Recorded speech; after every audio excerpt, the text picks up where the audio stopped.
मीर मोहम्मद फयाज का बड़ा बयान, कहा एलजी इंतजामिया मौजूदा हुकूमत से बेहतर थी, उमर अब्दुल्ला हुकूमत हर महाज पर नाकाम। ऑपरेशन सिंदूर की कामयाबी पर जम्मू कश्मीर में जगह जगह निकाली गई तिरंगा यात्रा, बड़ी तादाद में बीजेपी कारकुनान और आम लोग शामिल, फौज के हौसले को सलाम पेश किया गया। पाकिस्तानी फायरिंग के दौरान एलओसी के गांवों में बंकरों की वजह से बची लोगों की जान, 5 साल पहले मरकजी हुकूमत ने सरहदी इलाकों में बंकर बनाने का काम शुरू किया था। भारत पाकिस्तान के दरमियान कशीदगी के बाद अर्दिया की बैन अवी सरहद से मुतसल इलाकों में भी स्कूल खुल गए। वहीं स्कूल पहुंचकर बच्चों ने पहलगाम हमले और ऑपरेशन सिंदूर में शहीद हुए जवानों को खराज अकीदत पेश किया। जम्मू कश्मीर के शोपिया में छापे के दौरान 2 OGW गिरफ्तार, बड़ी मिकदार में हथियार बरामद, किसी बड़ी साजिश को अंजाम देने की तैयारी थी। सुंबल आतिजदगी के मुतासरीन के लिए पीडीपी रहनुमा यासिर रेशी ने इमदाद का किया ऐलान, हर मुतासरा खानदान को 50-50 हजार रुपए देने का ऐलान किया। डोडा और भलीसा में ट्रैफिक पुलिस ने कवानीन की खिलाफ वर्जी पर कार्रवाई की, इस मुहिम में की कई गाड़ियों के चालान किए गए। हेलमेट न पहनने वाले 2 पहिया गाड़ियों के सवारों पर भी जुर्माना आयद किया गया। बैनुल-अक़वामी ताउन के साल के मौके पर श्रीनगर में ताउन के नाम से खसूसी नुमाइश का एहतमाम, नुमाइश में ताउन कम्युनिटियों ने मकामी मसनूआत की नुमाइश की।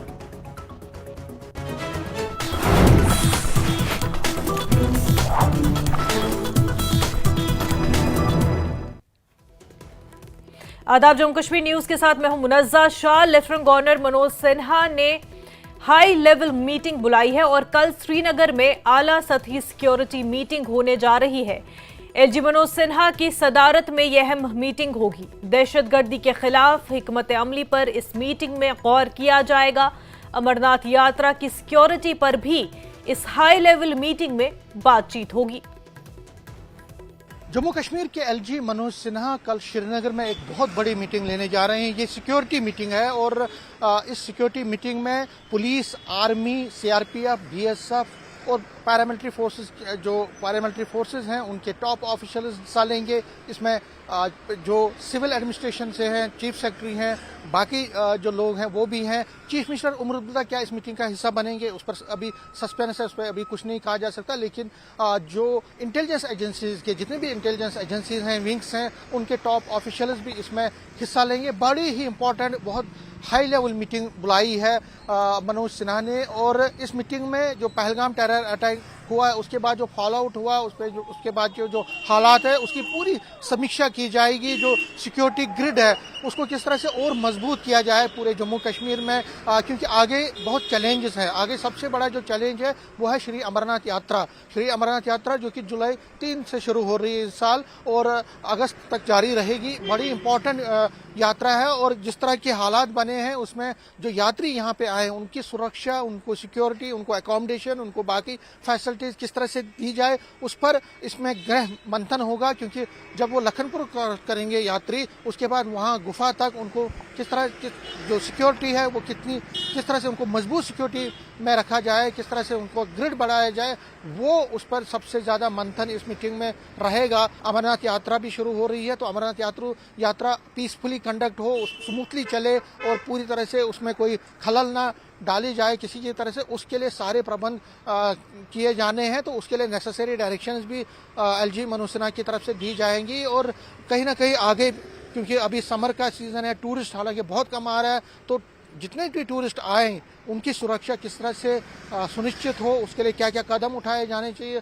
उस पर भी एलजी मनोज सिन्हा फीडबैक भी लेंगे और डायरेक्शंस भी देंगे। तो बड़ी इंपॉर्टेंट मीटिंग कल बुलाई गई है श्रीनगर के राजभवन में एलजी मनोज सिन्हा की तरफ से। और जिस तरह मैंने कहा कि जो हालात बने हैं, एंटी टेरर ऑपरेशन बहुत तेज़ी से चल रहे हैं, जगह जगह पे छापे मारे जा रहे हैं। जो मददगार है, जो OWGs हैं, उन पर भी जो ओवरग्राउंड वर्कर्स हैं, OGWs, उन पर भी नकेल कसी जा रही है। तो सारी फीडबैक लेंगे और जिस तरह मैंने कहा कि necessary directions, important directions LG Manoj Sinha की तरफ से भी दी जाएगी और कोशिश की जाएगी कि इस सिक्योरिटी मीटिंग से कुछ ऐसे प्लान आगे के लिए स्ट्रैटेजी मुरतब की जाएगी या फ्रेम की जाएगी जिससे जो आतंकवाद का जो घिनौना चेहरा है, जो आतंकवाद है, उसको पूरी तरह से जम्मू कश्मीर से ख़त्म किया जाए और आगे लोग जो हैं अच्छी तरह से और अमन से यहाँ ज़िंदगी बसर कर सकें। कैमरामैन चांद के साथ मैं समीर भट्ट, न्यूज़ 18 जम्मू। राजौरी में शेलिंग से मुतासरा इलाके का बीजेपी वफ्द ने दौरा किया और इस वक्त की क़यादत अपोजिशन लीडर सुनील शर्मा ने की, जो 5 बीजेपी एमएलएज के साथ वहां पहुंचे। वफ्द ने मुतासरा खानदानों से मुलाकात की और उन्हें मुकम्मल मुआवजा देने का यकीन भी दिलाया। बीजेपी ने इस मुश्किल वक्त में मुतासरीन के साथ खड़े रहने का अज़्म जाहिर किया। जितना भी नुकसान, जो क्षति, जो हानि हुई है लोगों की, आम जनमानस की, जान की, माल की, उसका जायजा ले रहे हैं।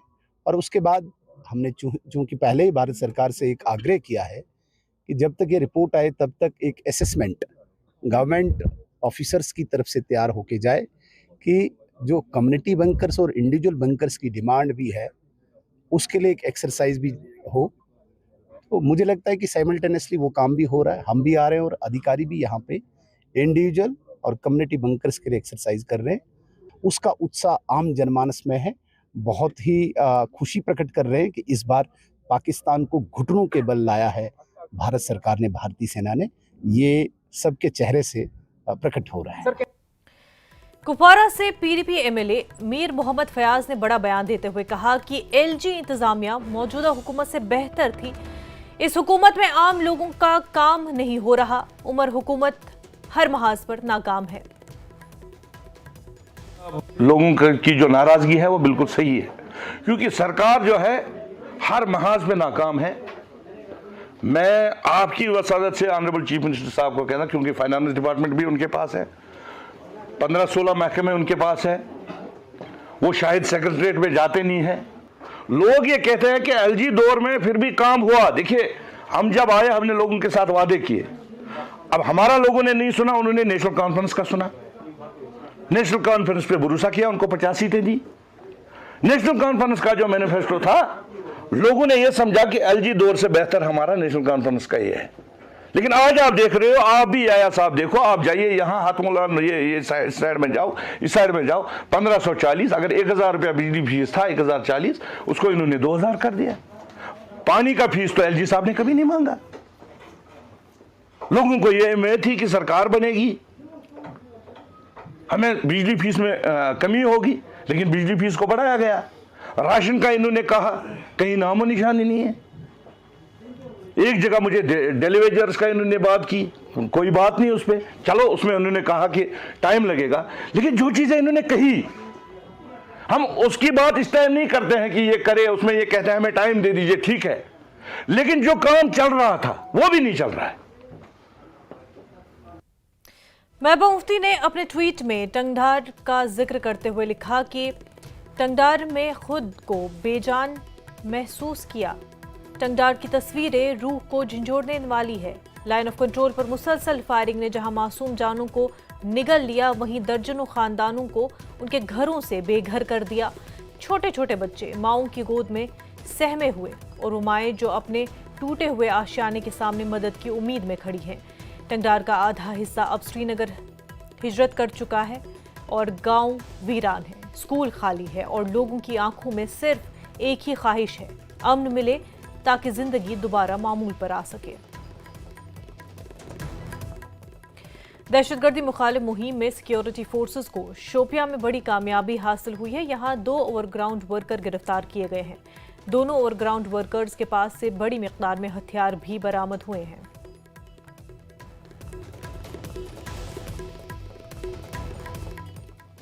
ऑपरेशन सिंदूर में भारतीय फौज ने पाकिस्तान को हर महाज पर जबरदस्त शिकस्त दी है। इसके सबूत लाइन ऑफ कंट्रोल के आसपास वाज़े नजर आते हैं।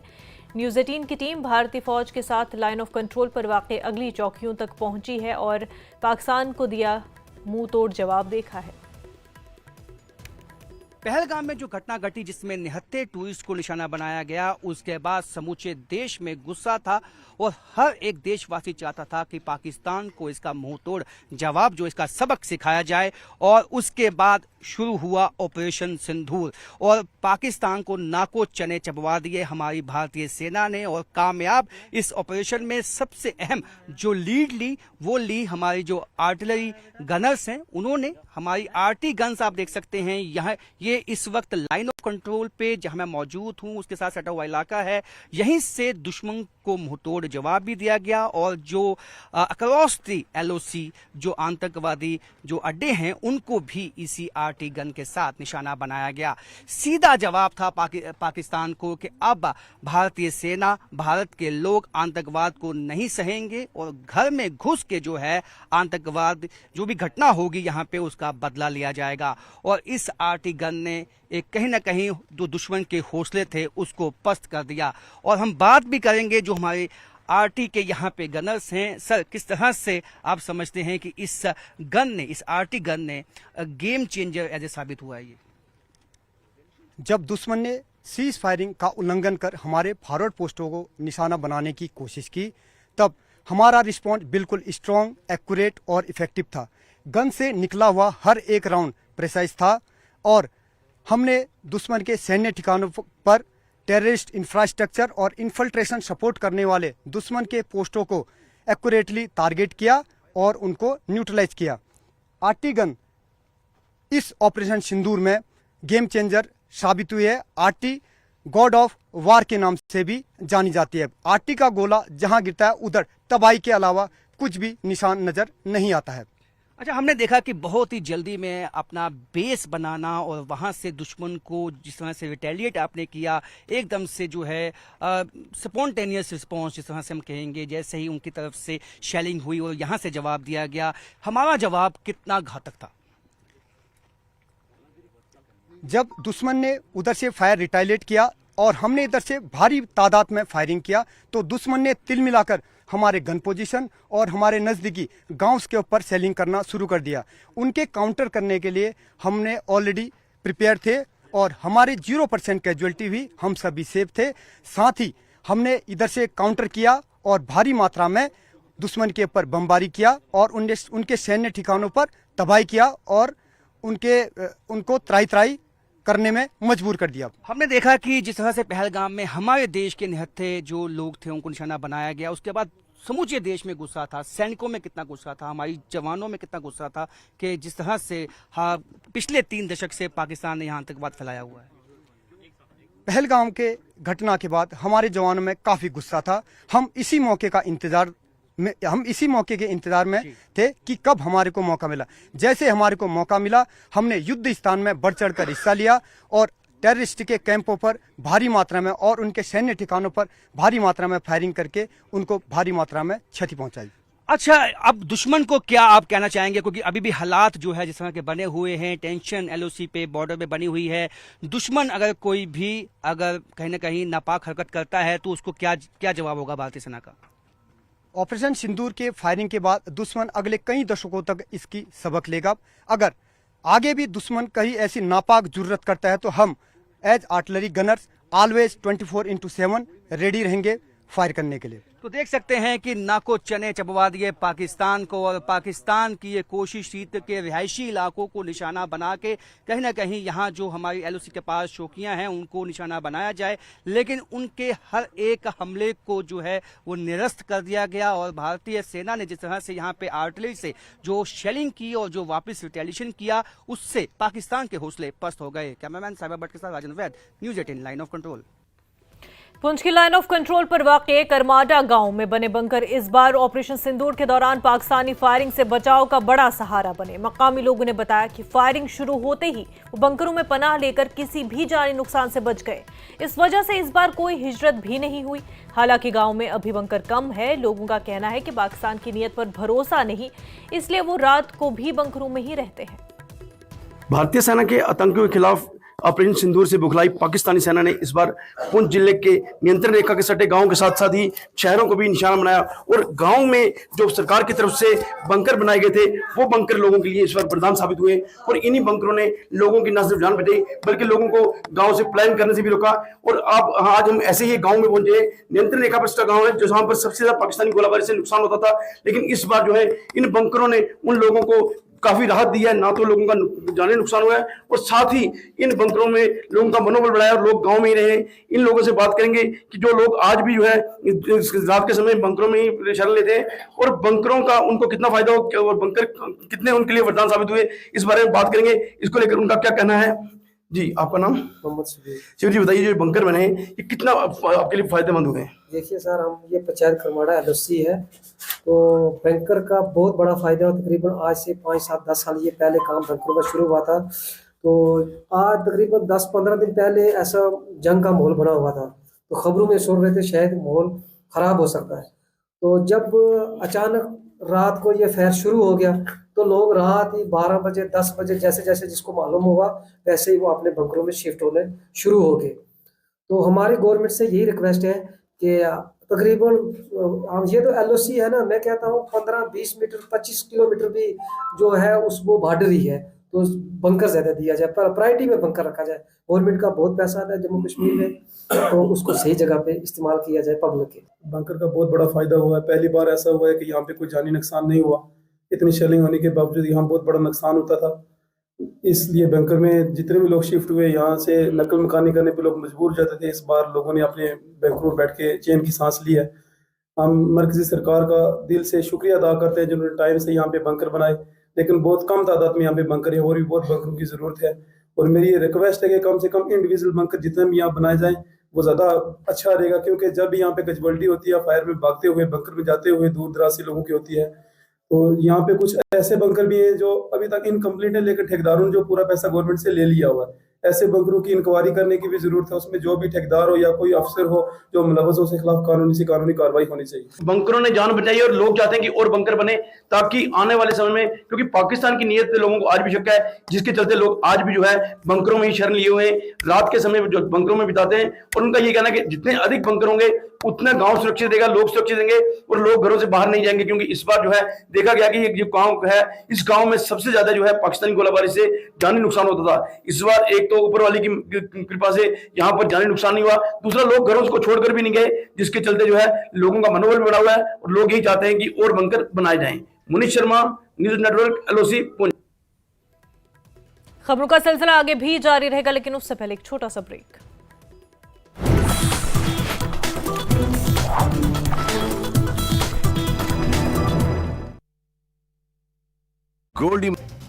ऑपरेशन सिंदूर पर सेना की वेस्टर्न कमांडर ने जारी किया नया वीडियो, दिखाई दिया सेना के जवानों का अदम्य साहस। राजौरी के मयारी इलाके में सुरक्षा बलों का सर्च अभियान, एक महिला ने देखे थे 4 संदिग्ध लोग, संदिग्ध देखे जाने के बाद सर्च ऑपरेशन जारी। गुलमर्ग में सैलानियों के स्वागत के लिए तैयार है स्थानीय लोग, पर्यटकों से फिर बढ़ने लगी है गुलमर्ग की रौनक।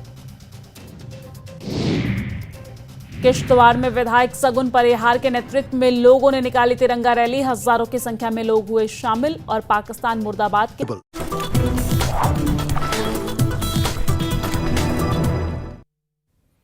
ब्रेक के बाद आपका खैर मकदम। ऑपरेशन सिंदूर की कामयाबी के बाद जम्मू कश्मीर खास तौर पर शोपियां में जश्न का माहौल है। इस तारीखी फतह को मनाते हुए बीजेपी कारकुनान ने तिरंगा रैली निकाली और रैली में भारतीय परचम लहराते हुए लोगों ने हुब्बुल वतनी का जोश दिखाया। इसमें बीजेपी जिला सदर राजा वसीम, जिला इंचार्ज साजिद रैना और नौजवान लीडर शाहनवाज अहमद शामिल हुए। ये रैली न सिर्फ फौज की कुर्बानियों का एहतराम थी, बल्कि इससे ये भी जाहिर हुआ कि मकामी लोग अमन और सिक्योरिटी के लिए भारतीय फौज के साथ मजबूती से खड़े हैं। ऑपरेशन सिंदूर की कामयाबी को लेकर जम्मू कश्मीर के हर अजला में तिरंगा रैलियां निकाली जा रही है और हमारे साथ बात करने के लिए राजा वसीम जो जिला सदर शुपियान भाजपा का है, तो आपसे जानना चाहे कि ऑपरेशन सिंदूर को लेकर आप जिस तरह यहाँ पे रैली निकाल रहे हैं, इस रैली से क्या मैसेज देना चाहते हैं? कल भी भाजपा की रैली थी, आज भी है, तो ये रैली का सिलसिला कब तक जारी रहेगा? देखिए, हिंदुस्तान का झंडा उठाना, तिरंगा उठाना हर हिंदुस्तानिया का कर्तव्य है। तो लेकिन आज का जो ये तिरंगा रैली है, ये हम डेडिकेट करते हैं हमारे सिक्योरिटी फोर्सेस को, इंडियन आर्मी को, CRPF को, BSF को, जिन्होंने 22 अप्रैल का बदला उनके घर में घुस के लिया। तो क्या आप अमन की हिमायत कर रहे हैं, जैसे कि सीज फायर जो है उसका मायदा कल खत्म हो चुका है, तो कैसे आप इस चीज को देखते हैं? क्या सीज फायर बरकरार रहना चाहिए? देखिए, ऑपरेशन सिंदूर ऑन है। अगर फिर से कोई टेरर एक्टिविटी हमारे देश में होती है, जिस तरह हमने ऑपरेशन सिंदूर में पहले इनके 9 ठिकाने, आतंकवादियों के 9 ठिकाने तबाह किए, इसी तरह आगे भी होगा। अगर वो फिर से आतंक फैलाने की कोशिश करेंगे तो जिस तरह ऑपरेशन सिंदूर में उनको जवाब मिला था। ऑपरेशन सिंदूर की कामयाबी की गूंज अब मुल्क के कोने कोने में सुनाई दे रही है। जम्मू के आरएसपुरा कस्बे में भारतीय फौज के हौसले और ऑपरेशन सिंदूर की कामयाबी को सलाम करते हुए एक तिरंगा रैली निकाली गई। इस रैली का इनेकाद बाजार एसोसिएशन ने किया, जिसकी सदारत सचिन चोपड़ा ने की। भारतीय जनता पार्टी को इस बात का फख्र है कि देश भर की जितनी भी सोशल सोसाइटी की सभाएं हैं, एनजीओ हैं, वो भारतीय जनता पार्टी के बैनर के तले भारतीय जनता पार्टी के कार्यकर्ताओं के साथ इस तिरंगामय वातावरण में बाहर निकलते हैं। आज जम्मू साउथ आरएसपुरा जिला के अंदर बहुत ही बेहतरीन जो है तिरंगा यात्रा आरएसपुरा बाजार में निकाली गई और आपने देखा हर दुकानदार ने दुकानों से बाहर निकल के यात्रा का स्वागत किया, जिसमें हमारे जिला के अध्यक्ष डॉक्टर नरेश सिंह सिसोदिया जी और हमारे विधायक डॉक्टर नरेंद्र सिंह जी जो हमारे साथ रहे, पूरी टीम, मातृशक्ति, युवा, बुजुर्ग, सब में एक ऊर्जा थी। आज एहसास हो रहा है पूरे देश को कि केंद्र में एक मजबूत सरकार ने भारतीय सेना का जो है वो कितना ऊंचा रुतबा कर दिया कि भारतीय सेना आज पूरी दुनिया के अंदर 4 दिनों में पाकिस्तान को होश ठिकाने लगा दिए। और आज ऐसा यकीन हो रहा है कि हम इस मजबूत भारत के नागरिक हैं और ऐसा पाकिस्तान को उसकी औकात दिखाने के बाद जिस तरीके से हाशिए पे लाया है, ये यकीनन है कि उनको एहसास हो गया कि सिंदूर की कीमत क्या होती है। और मोदी जी के नेतृत्व में भारतीय सेना भी मजबूत हुई। हमारी दुनिया को पता लगा कि हमारी जो एयरफोर्स है कितनी मजबूत हुई। हमारे जो टेक्नोलॉजी में हमारा देश कितना आगे बढ़ा, पूरी दुनिया ने देखा। इस कारण जो प्रधानमंत्री जी ने और भारतीय सेना ने उनके ठिकानों को, टेररिस्टों के ठिकानों को ध्वस्त किया, उसमें पूरे देश में तिरंगा यात्रा निकल रही है। हम सब भारतीय सेना जिंदाबाद, प्रधानमंत्री नरेंद्र मोदी जी जिंदाबाद। और ऐसे लोगों को हम नहीं बख्शेंगे। पाकिस्तान को स्ट्रिक्ट प्रधानमंत्री जी ने वार्निंग दी। उन्होंने कहा कि भाई पानी और खून इकट्ठा नहीं बह सकता, टेररिज्म और टॉक्स इकट्ठी नहीं हो सकती। उन्होंने कहा हमारी जो बात होगी वो बात होगी पीओजेके के ऊपर, हमारी बात होगी टेररिज्म के ऊपर। एक दुनिया में संत मैसेज है और प्रधानमंत्री जी के नेतृत्व में हमारी सेना मजबूत हुई। आरएसपुरा के साथ साथ अनंतनाग में भी ऑपरेशन सिंदूर की कामयाबी का जश्न देखने को मिला। हिंदुस्तान जिंदाबाद के नारों के साथ यहां भी लोग पूरे जोश खरोश के साथ सड़कों पर निकले। तिरंगा रैली में बीजेपी के साथ साथ बड़ी तादाद में लोग शामिल हुए। इस रैली में बीजेपी के सीनियर लीडर अल्ताफ ठाकुर, मोहम्मद रफीक कवानी, राकेश कौल समेत कई दीगर ओहदेदारान ने हिस्सा लिया। रैली में भारत माता की जय और भारतीय फौज की हिमायत में नारे लगाए गए। ऑपरेशन सिंदूर की कामयाबी, जिस तरह से भारतीय फौज ने पाकिस्तान के अंदर घुसकर दहशत की फैक्ट्रियों को तबाह हुआ बर्बाद कर दिया, भारतीय सेना ने देश को जो खुशी दे दी, उस खुशी को मनाने के लिए आज हम सड़कों पर उतरे। इसके साथ साथ नरेंद्र मोदी जी की मजबूत लीडरशिप, जिसने पाकिस्तान को घुटनों के बल दिखा दिया और दुनिया को एक मैसेज दे दी कि अब और दहशतगर्दी नहीं सहेंगे। हमने भारतीय फौज ने पाकिस्तान के अंदर रावलाकोट हो, मुल्की हो, बावलपुर हो या पीओके हो, अंदर घुस के दहशतगर्दों को जमीन के अंदर गाड़ दिया और सैकड़ों की तादाद में दहशतगर्दों को मार दिया। ये इतिहास है कि आज नरेंद्र मोदी जी की लीडरशिप और भारतीय फौज की बहादुरी और उनका जो अचूक वार था, उसने पाकिस्तान को आज जमीन से गाड़ के उनकी दहशतगर्द और फौजी को एक ऐसी हार दी कि सदियों तक पाकिस्तान इस हार को नहीं भूले। यहाँ से क्या मैसेज देने की कोशिश करेंगे आप, क्योंकि तिरंगा रैलियों का एहतमाम अमल में लाया जा रहा है मुल्क भर में। कल माननीय जो अमित शाह जी हैं वो भी तिरंगा रैली का भारतीय जनता पार्टी का बड़े से बड़ा या छोटे से छोटा कार्यकर्ता इस जीत को सेलिब्रेट कर रहा है। जो जीत भारतीय फौज ने देश को दे दी है, उस जीत को आज हम यहाँ अनंतनाग के इस ऐतिहासिक चौक से ये मैसेज दे रहे हैं कि जो जीत की खुशी है, चाहे वो कन्याकुमारी हो चाहे वो अनंतनाग हो, चाहे वो करना हो, हर एक जम्मू कश्मीर का शहरी पाकिस्तान की शिकस्त और भारतीय फौज की जीत को आज सेलिब्रेट कर रहा, और एक मैसेज यहां से दे रहे हैं कि और आतंकवाद आप नहीं सहेगा, कोशिश करोगे कि दुनिया के नक्शे से आपको मिटा देंगे। भारत पाकिस्तान के दरमियान कशीदगी के बाद अरनिया की बैनुल-अक़वामी सरहद के करीब इलाकों में भी स्कूल खुल गए। वहीं स्कूल पहुंचकर बच्चों ने पहले पहलगाम हमले और ऑपरेशन सिंदूर के तहत पाकिस्तान की फायरिंग में शहीद हुए जवानों को खराज अकीदत पेश किया। सर हमें भी बहुत अच्छा लग रहा है, बच्चे भी बड़े खुश हैं। आज तकरीबन 12 दिन के बाद बच्चे वापस स्कूल आ रहे हैं। अभी कुछ बच्चे आ रहे हैं, कई बच्चों को अभी आए नहीं है, कुछ बच्चे अभी लेट आ रहे हैं। हमने सभी पेरेंट्स को कॉल की है कि बच्चों को स्कूल भेजो, और जो बच्चे आए हैं आज बड़े खुश हैं। इतने दिनों के बच्चे एक किस्म के डंप हुए थे घरों में, आज बच्चे बहुत खुश हैं। आप बच्चों से पूछ सकते हो। और मैंने सुबह आते समय पहले बच्चों ने प्रेयर की है, 2 मिनट का हमने मौन रखा है शहीदों के जो हुए, तो आज तो बहुत अच्छा लग रहा है। आज मुझे बड़ी खुशी हुई है कि हमारे स्कूल खुल गए हैं, और जो हमारे पहलगाम हमले में जो हमारे मतलब कि पाकिस्तान ने जो हमले किए थे उनकी वजह से जो हमारे जवान शहीद हुए हैं, तो उनके लिए हमने आज श्रद्धांजलि भी दी है। तो मुझे बड़ी खुशी हुई है कि आज हमारे स्कूल ओपन हो गए हैं। सर आज काफ़ी दिनों के बाद स्कूल खुले हैं और आज हमें बड़ा अच्छा लग रहा है। आज हमने सुबह मॉर्निंग असेंबली की, उसमें जो पहलगाम हमले में और जो लड़ाई हुई थी तो उसमें हमारे जो जवान शहीद हुए हैं उसको हमने श्रद्धांजलि भी दी है। तो हमें बड़ा अच्छा लग रहा है कि हमारे स्कूल ओपन हो गया। भारत पाकिस्तान के दरमियान जारी कशीदगी के सबब अखनूर बॉर्डर इलाके के स्कूलों को सिक्योरिटी वजूहात की बिना पर कुछ दिनों के लिए बंद किया गया था, लेकिन अब हालात में बेहतरी के बाद आज से ये स्कूल दोबारा खुल गए हैं, जिससे तलबा में खासा जोश खरोश देखा गया। तो जैसे आपको पता है सर, हमारे पहलगाम में जो अटैक हुआ था, तो उसके डिफेंस में हमारे आर्म फोर्सेस ने जो मिलिटेंट्स के जो ठिकाने थे वहाँ पे अटैक किया, तो हमारे पड़ोसी मुल्क से वो सहा नहीं गया, उन्होंने उनका साथ देने के लिए हम पे रिवर्स अटैक किया, तो जिसके डिफेंस में हमारी कंट्री ने भी काफ़ी अच्छा रिटेलिएट किया। और सर 10 दिन के बाद, आई थिंक 10-11 दिन के बाद आज स्कूल खुले हैं। तो जैसा आप देख रहे हो बच्चे भी स्कूल आए हैं, इनके लिए तो बेचारों के लिए काफ़ी डर का माहौल था। बड़े लोग तो फिर आगे उन्होंने जो हमारे बुजुर्ग उन्होंने तो फिर 1-2 बार देखा, इन्होंने तो कुछ देखा ही नहीं अभी तक। तो ये सब फर्स्ट टाइम था इनके लिए। ये अपने घरों से बेचारे शिफ्ट हो गए, किसी सेफ जगह पे गए थे। थोड़ा सा उनको डर का माहौल ऐसा है कि कल को दोबारा ना हो जाए। तो हमारे स्कूल के एडमिनिस्ट्रेशन ने पहले भी थोड़ा सा बच्चों को बताया था कि बाई चांस अगर कल को दोबारा कैसा हो सकता है तो आपने अपनी सेफ्टी कैसे रखनी है।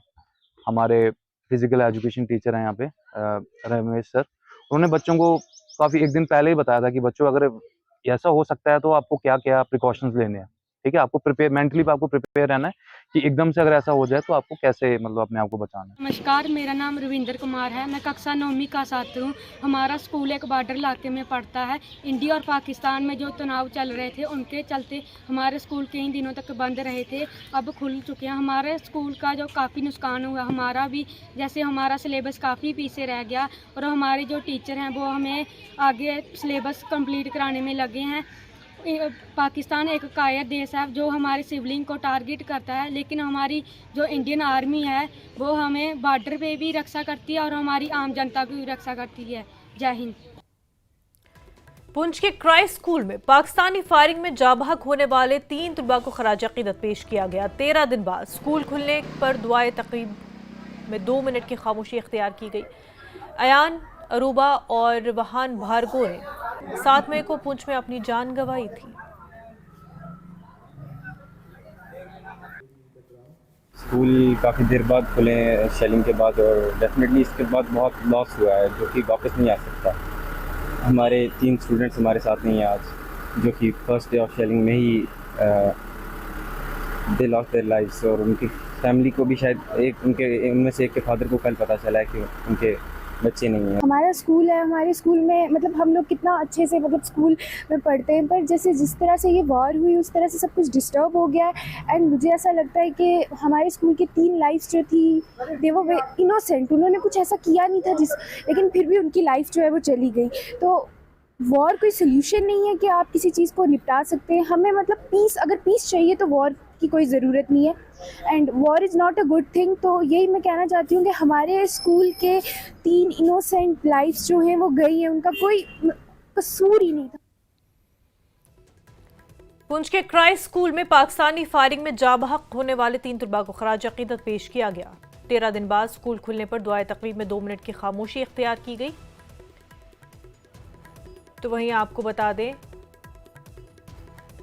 कि इस हवाले से अपनी पार्टी, आपको बता दें इम्तियाज परे ने सुंबल का दौरा किया और आग लगने के बाद जाए वकूअ की सूरत हाल का जायजा लिया गया। सुंबल में आग लगने का मामला पेश आया है। इम्तियाज परे ने मुतासरा खानदानों से मुलाकात की। सुंबल का ये पूरा मामला है जहां पर आतिशज़दगी का मामला पेश आया है और इस आग की वारदात में आपको बता दें जो नुकसान हुआ है, इस जाए वकूअ का जायजा लेने के लिए अपनी पार्टी के लीडर वहां पर पहुंचे और हालात का जायजा लिया। वहां पर मुतासरा लोगों से बातचीत की।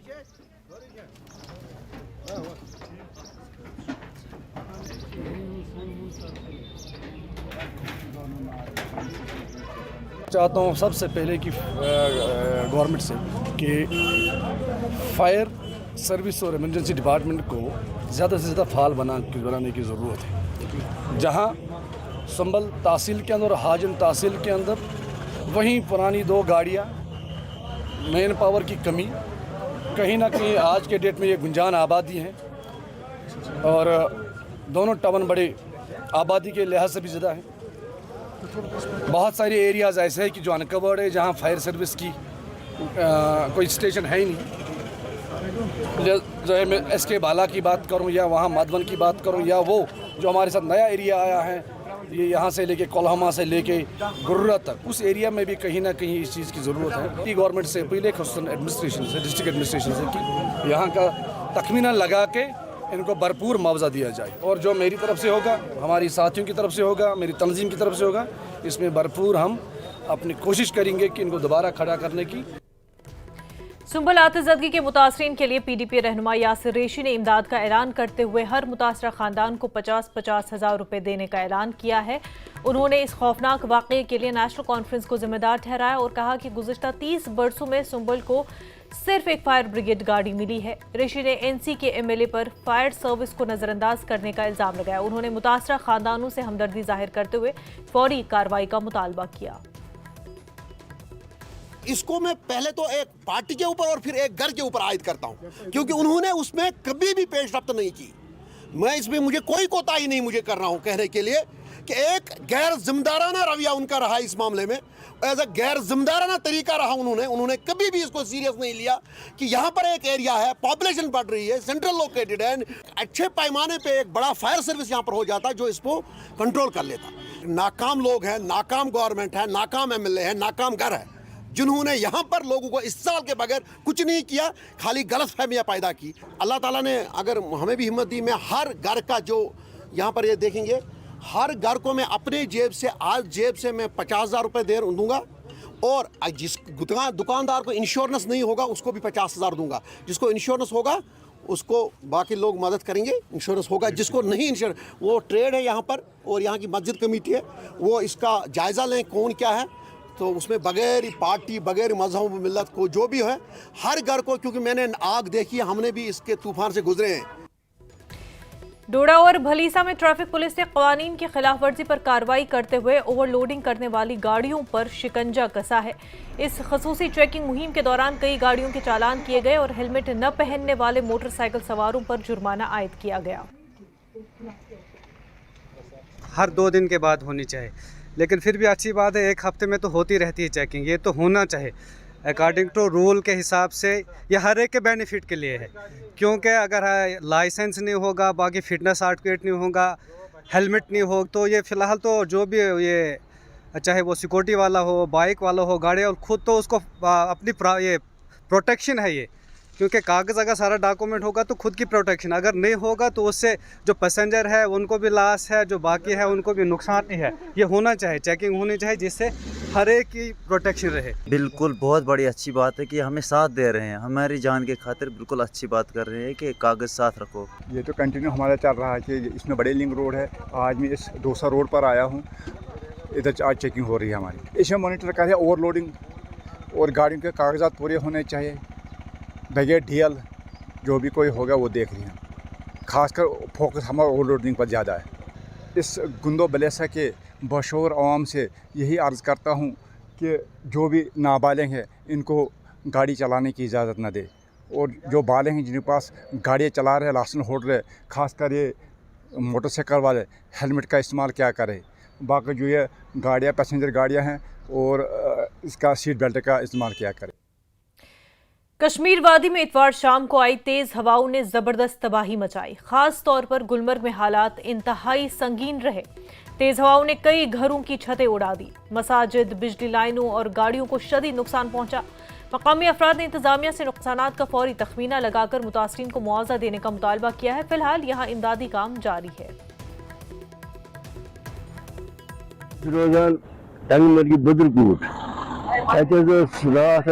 जबरदस्त मस्जिद अंद हेती आम गई बे फुट फ्रस बे फुट तमाम जबरदस्त नुकसान गई बे फुट दुकान तो अमे किस्म वाव पन्ने जिंदगी मज मस्जिद शरीफ अड़न जान पोश वारिया नुकसान गो तो बहुत पुरजोर गुजारिश करान सरकारस सत एडमिनिस्ट्रेशनस कि अत पे कर गौर फिक्र टीम यह बनाने सह कर इलाकस दौर और तम पे तम मुआवजा दिन पुरजोर गुजारिश करान यह सान गुजारिश एडमिनिस्ट्रेशन सत सरकारस। अगर हम बात करें नुकसान तो बहुत हुआ है। अगर हम फिरोजपुर की बात करें उधर भी मकानों का छत उड़ गया है। अगर हम बुजुर्गपुर की बात करें उधर एक मस्जिद का छत उड़ गया है। अगर हम दिगर इधर छोटे छोटे विलेजों में जाके कहेंगे बहुत नुकसान हुआ है उस कल के तूफान से। बैनुल-अक़वामी ताउन के साल के मौके पर श्रीनगर में ताउन नामी एक ख़ुसूसी नुमाइश का इनेकाद किया गया और इस प्रोग्राम में कश्मीर की मुख्तलिफ कोऑपरेटिव सोसाइटियों के तैयार करदा मकामी मसनूआत की नुमाइश की गई। प्रोग्राम की क़यादत नायब रजिस्ट्रार डॉक्टर आफरी ने की। इसका मकसद वोकल फॉर लोकल को फ़रोग देना और सोसाइटियों के दरमियान ताउन को बढ़ाना था। इस नुमाइश को कोऑपरेटिव तहरीक की ताकत और मकामी कारोबारियों की अहमियत को उजागर किया गया। देखिए, अभी तो जैसे आपने नोटिस किया होगा, today we have begun with an one day exhibition of all the local producer in the valley. We have had the organic products, we have had the products जो लोगों ने खुद घर में बनाए हैं, ranging from dry fruits, from masala tikkis to achars and papars and willow वेकिंग का सामान है। तो we have lot and wide range of products जिनको हम यहाँ पे we have put through the exhibition ताकि लोग आएँ, they can an idea of what is happening in the super bazaar. And one more lucrative thing we are offering is कि जितने भी हमारे products हैं, you can see we have a name tag of the products along with the discounted prices that we are offering. Organic चीज़ें आप market में जब आप एक कंज्यूमर स्टोर से, जब आप एक होलसेल या फिर रिटेलर से ख़रीदने जाओगे तो the prices are going to be soaringly high, which is not the case here. So we, on the part of the whole fraternity, we on the cooperatives, we request each and everyone to please visit the store, the Consumer Cooperative Super Bazaar store in the Lal Chowk. मुझे लगता है कि एक अच्छा initiative है जो international year of cooperatives अभी है, तो उसमें हमने गवर्नमेंट ने एक अच्छा इनिशिएटिव लिया है ताकि वी ऑल द जो कोऑपरेटिव्स है वो अपना जो प्रोडक्ट्स है या जो उनका वेंचर्स है, they are showcasing all their ventures. And इसमें मुझे लगता है this is a very great initiative starting from हमारा जो कोऑपरेटिव है, यहाँ के जो लोकल कोऑपरेटिव्स भी है, जैसे हमारी Jammu and Kashmir milk producers cooperative है या फिर हमारा GCMMF लिमिटेड है, Gujarat cooperative milk marketing federation.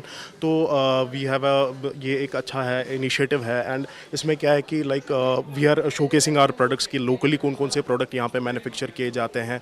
तो जैसे कि हमारा फ्रेश डिवीज़न यहाँ पे पूरा है, ये लोकली यहीं से जो हमारे फार्मर्स हैं कश्मीर के, तो उनसे दूध प्रोक्योर करके हमारा यहाँ जो JKMP सेल का प्लांट है वहाँ पे जाके इसको प्रोसेस करके एंड वापस मार्केट में लेके आते हैं। तो इससे क्या होता है, सारा जो फ़ायदा है ये मतलब हमारे जो फार्मर्स है, बेसिकली अमूल की भी अगर बात की जाए, Amul is the biggest multinational cooperative in whole of India, whole of the world. So इसमें ये चीज़ रहता है कि हम क्या करते हैं, हमारा जो मेजर इनिशिएटिव रहता है कि हम लोकल जो फार्मर्स हैं उनको सपोर्ट करें।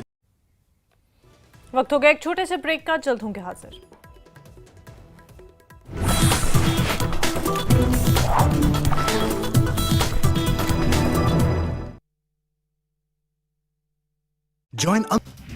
उपराज्यपाल मनोज सिन्हा ने बुलाई हाई लेवल मीटिंग। कल श्रीनगर में होगी बैठक, आतंक के खिलाफ रणनीति पर किया जाएगा मंथन। राजौरी में शिलिंग प्रभावित इलाके का भाजपा प्रतिनिधिमंडल ने किया दौरा। 5 विधायकों के साथ सुनील शर्मा ने पीड़ितों से की मुलाकात। कठिन समय में पीड़ितों के साथ खड़े होने की कही बात। शोपियां में 2 आतंकी सहयोगी गिरफ्तार। सेना, एसओजी और सीआरपीएफ की बड़ी कार्रवाई। दोनों के पास से भारी मात्रा में हथियार बरामद। पीडीपी प्रमुख महबूबा मुफ्ती ने करना का किया दौरा। गोलाबारी पीड़ितों से मुलाकात की। सरकार से पीड़ितों को राहत पैकेज देने की अपील की। महबूबा मुफ्ती ने सीएम उमर अब्दुल्ला को पत्र लिखा और प्रमुख प्रतिष्ठानों की सुरक्षा के लिए पूर्व सैनिकों की नियुक्ति के निर्णय पर पुनर्विचार करने का आग्रह किया। पीडीपी विधायक मीर मोहम्मद फैयाद ने एनसी सरकार पर साधा निशाना। कहा, एलजी प्रशासन ने एनसी सरकार से किया बेहतर प्रदर्शन। एनसी सरकार ने अपने कार्य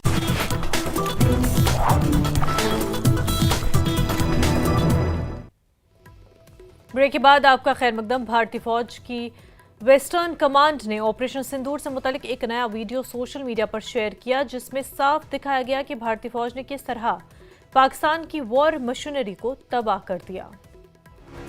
ऑपरेशन सिंदूर का सबसे नया वीडियो, पाकिस्तान के डिफेंस सिस्टम को ध्वस्त करने वाला वीडियो, पाकिस्तान की वॉर ब्रिगेड को तबाह करने वाला वीडियो। ये तस्वीरें देखकर दुश्मन का कलेजा कांप उठेगा। भारतीय सेना की वेस्टर्न कमांड की तरफ से इस वीडियो को जारी किया गया है। ये उस ऑपरेशन सिंदूर का वीडियो है जिसने कुछ ही घंटों में पाकिस्तान की सेना के हौसलों को घुटनों के बल ला दिया। ये A-100 है, medium range air defence system, चीन में बना एक मल्टीपल रॉकेट लॉन्चर। और ये है पाकिस्तान की शाहीन मिसाइल, जिन्हें भारतीय सेना ने अपने एयर डिफेंस सिस्टम S-400 से इंटरसेप्ट किया। इसी एयर डिफेंस सिस्टम की बदौलत भारतीय सेना ने चीन में बनी मिसाइलों और तुर्की में बने ड्रोन को टारगेट तक पहुंचने से पहले ही धराशायी कर दिया। वेस्टर्न कमांड की जानिब से जारी किए गए इस वीडियो में ये भी दिखाया गया कि किस दुरुस्तगी के साथ अहदाफ को निशाना बनाया गया। जहां जहां भारतीय फौज ने हदफ तय किया, वहां उसे तबाह कर दिया गया। ये भारतीय सेना की वेस्टर्न कमांड का वो आग उगलता प्रतिरोध है जिसने पाकिस्तान की रक्षा पंक्ति को इतनी घातक चोट पहुंचाई कि फिर उस झटके से उबरने का पाकिस्तान को कोई मौका नहीं मिला। जहां जहां भारतीय सेना ने टारगेट सेट किए थे, वहां वहां मिसाइलों ने हिट किया। रात के अंधेरे में हुए इन हमलों ने पाकिस्तान के खोखले एयर डिफेंस को दुनिया के सामने ला दिया। नूर खान एयरबेस और भोलारी एयरबेस पर हुए ये हमले इतने प्रचंड थे कि इन एयरबेस को भारी नुकसान पहुंचा। ये ऐसे हमले थे जिन्होंने पाकिस्तान के रक्षा तंत्र का पूरा नक्शा बदल दिया। वेस्टर्न कमांड की जानिब से एक और वीडियो जारी किया गया है और इस वीडियो में दिखाया गया कि कैसे भारतीय फौज के जमीनी दिफाई निजाम ने दुश्मन के हर मंसूबे को नाकाम बना दिया। From the ground we protected the sky. Western command की तरफ से जारी इस वीडियो का यही सार। जमीन पर बिछे अभूतपूर्व चक्रव्यूह ने पाकिस्तान की तरफ से आने वाले हर रॉकेट, हर मिसाइल, हर ड्रोन को बीच रास्ते में ही धराशायी कर दिया। इस वीडियो में बताया गया है कैसे भारत के हर एक नागरिक की रक्षा और उनकी सुकून भरी नींद के लिए भारतीय सेना हर पल जगी हुई और जागरूक है। इस वीडियो के जरिए बताया गया है कि दुश्मन चाहे किसी भी देश की अत्याधुनिक वॉर मशीनरी का इस्तेमाल करे, भारतीय सेना के सामने उसकी कड़ी परीक्षा हो। ऐसी परीक्षा जिसे पार करने के लिए भारत की लगातार बढ़ती सैन्य शक्ति के प्रभाव का सामना करना। ऑपरेशन सिंदूर के दौरान भारतीय फौज की जानिब से हर महाज पर गैर मामूली हमले किए गए और ऐसी ही एक कहानी है 8 और 9 मई की रात की, जब भारतीय फौज की एक पोस्ट ने अपने शानदार बहादुरी से पाकिस्तान को सफेद झंडा लहराने पर मजबूर किया। जब घुटनों पर आई पाकिस्तानी सेना, जब रहम की गुजारिश करने लगी पाकिस्तानी सेना, जब सफेद झंडा लहराने पर मजबूर हुई पाकिस्तानी सेना, वो 8 और 9 मई की रात थी, जब ऑपरेशन सिंदूर के जरिए भारतीय सेना पहलगाम हमले का बदला ले रही थी। इसी दौरान जब पाकिस्तान की तरफ से फायरिंग की आड़ में घुसपैठ की कोशिश की गई, तब भारतीय सेना ने ऐसा जवाब दिया कि सुबह होते होते पाकिस्तान के इरादे पस्त हो। हमारी फायरिंग का नतीजा ये निकला कि सुबह तक दुश्मन अपने घुटनों पर आ गया और उसने अपनी पोस्ट पर व्हाइट फ्लैग लहरा दिया। जंग के बीच सफेद झंडा दिखाने का मतलब है शांति, यानी भारतीय सेना की कार्रवाई इतनी ताकतवर थी कि पाकिस्तानी सेना को न सिर्फ पीछे हटने पर मजबूर होना पड़ा, बल्कि हार को भी कबूल करना पड़ा। वक्त हो गया एक छोटे से ब्रेक का, जल्द होंगे हाजिर।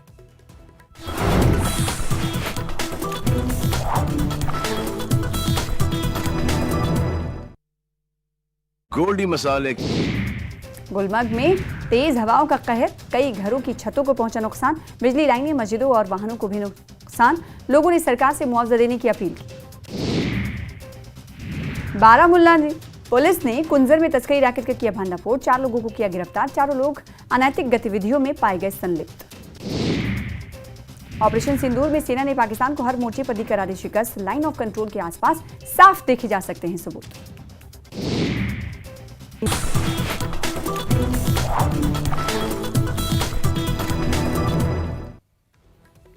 ब्रेक के बाद आपका खैर मकदम। भारतीय फौज की जानिब से ऑपरेशन सिंदूर के मुतालिक बड़ी मालूमात दी गई और इस मालूमात के मुताबिक पाकिस्तान ने न सिर्फ शहरियों को निशाना बनाया था, बल्कि अमृतसर का गोल्डन टेम्पल भी उनके निशाने पर था। लेकिन भारत के मजबूत एयर डिफेंस सिस्टम के हिसार को पाकिस्तान का कोई भी हथियार पार न कर सका। ऑपरेशन सिंदूर के दौरान तिल मिलाया पाकिस्तान एक बड़ी साजिश को अंजाम तक पहुंचाना चाहता था। आम लोगों के अलावा पाकिस्तानी सेना के निशाने पर था अमृतसर में सिख आस्था का सबसे बड़ा केंद्र गोल्डन टेम्पल। 8 मई की सुबह को अंधेरे में पाक ने अनुमान अनुसार ड्रोन और मिसाइल के जरिए से सभी सैन्य एवं सिविल ठिकानों पे और खास तौर पे गोल्डन टेम्पल पे भारी तादाद से ड्रोन का हमला किया। क्योंकि हम इसके लिए तैयार थे, तो भारतीय सेना के आर्मी एयर डिफेंस के सतर्क और सशक्त योद्धाओं ने पाकिस्तान के नापाक इरादों को पूरी तरीके से ध्वस्त करते हुए ड्रोन और मिसाइल हमले को पूरी तरह से विफल कर दिया। सेना के मुताबिक गोल्डन टेम्पल को निशाना बनाते हुए पाकिस्तान की ओर से 1-2 नहीं बल्कि कई लगातार हमले किए गए थे, लेकिन हर हमले को हवा में ही नाकाम कर दिया गया। गुज़िश्ता 11 दिनों में तहकीकाती एजेंसियों ने पाकिस्तानी एजेंट होने के इल्जाम में 8 अफराद को गिरफ्तार किया, जिनमें यूट्यूबर ज्योति मल्होत्रा भी शामिल है। हैरत की बात यह है कि उनमें से 6 अफराद दिल्ली में मौजूद पाकिस्तानी सफारतखाने से राब्ते में आए और फिर मुख्तलिफ बहानों से पाकिस्तान भेजे गए। जैसे ज्योति मल्होत्रा को ट्रैवल ब्लॉग बनाने के बहाने पाकिस्तान भेजा गया, लेकिन अब तफ्तीशी एजेंसियों की पूछगछ में तमाम मुल्जिमान का असल चेहरा सामने आ रहा है।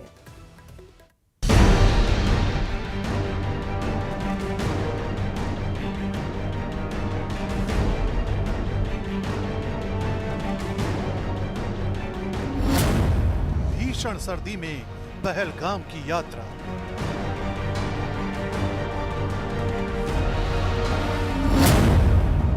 पाकिस्तान में सीक्रेट मीटिंग, गाजी कुंज जैसे संवेदनशील इलाके का दौरा,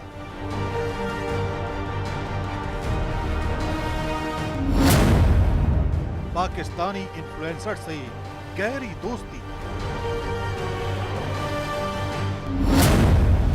अटारी वाघा बॉर्डर की चर्चा,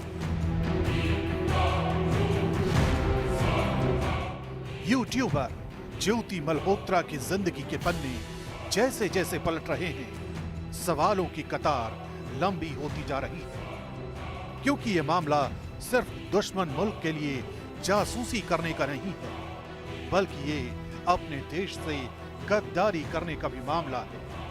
यही वजह है कि पुलिस का शिकंजा कसने के बाद अब जांच एजेंसियां उसकी हर एक यात्रा की क्रोनोलॉजी को समझना चाहती है, क्योंकि ज्योति ऐसे वक्त में जांच एजेंसियों के हत्थे चढ़ी है जब 22 अप्रैल को पहलगाम में आतंकी हमला हुआ और उस आतंकी हमले का जवाब भारत ने ऑपरेशन सिंदूर के जरिए दिया। इसलिए जांच एजेंसियां सारी कड़ियों को जोड़ने में लगी हैं।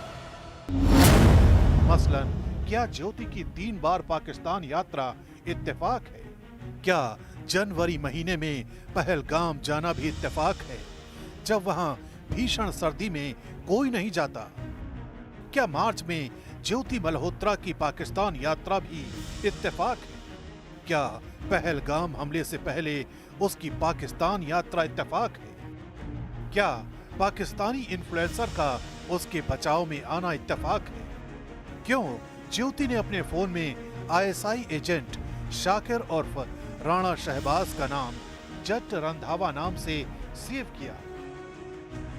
आखिर क्यों ज्योति एक वीडियो में पहलगाम आतंकी हमले का जिक्र तो करती है, लेकिन उस नरसंहार के लिए पाकिस्तान की भूमिका पर सवाल नहीं उठा?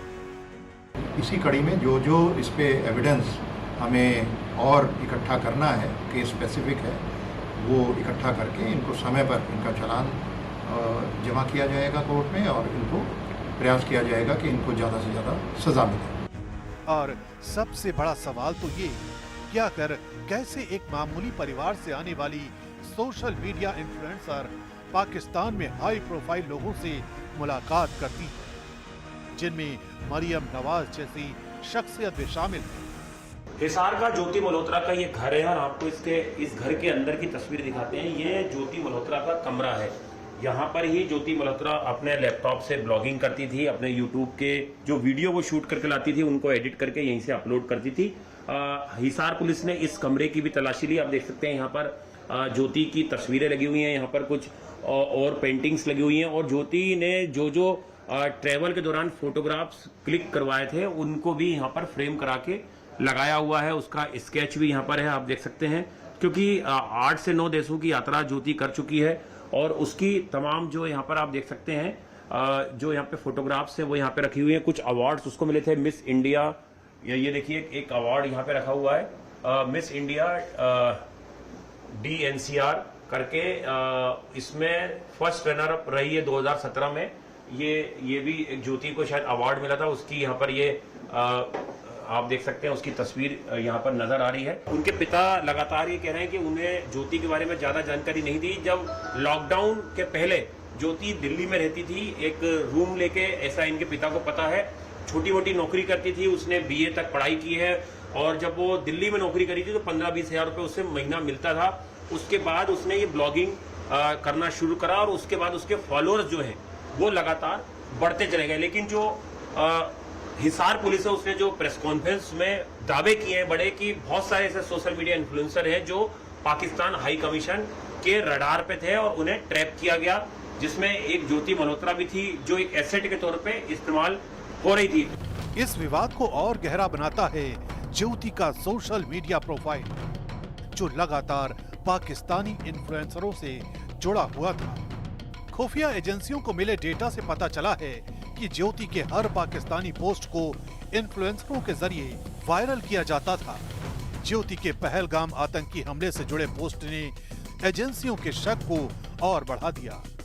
शक तब और गहरा हो गया जब ज्योति ने जम्मू और कश्मीर को जोड़ने वाले काजी कुंड इलाके की तस्वीर शेयर की और उस पर पाकिस्तान से भी लोगों ने कमेंट की, जबकि काजी कुंड बेहद संवेदनशील इलाका है। यानी ज्योति मल्होत्रा की जिंदगी से जुड़ा हर एक पन्ना देश की सुरक्षा एजेंसियों के रडार पर है, क्योंकि रहस्यों की परतों से घिरे जितने इत्तेफाक ज्योति मल्होत्रा की लाइफ स्टाइल से जुड़े हैं वो यही बता रहे हैं कि एक आम ब्लॉगर दिखने वाली ये लड़की किसी खास मिशन का मोहरा हो सकती है, जिसके बिसात बिछाने वाले पाकिस्तान में बैठे हैं।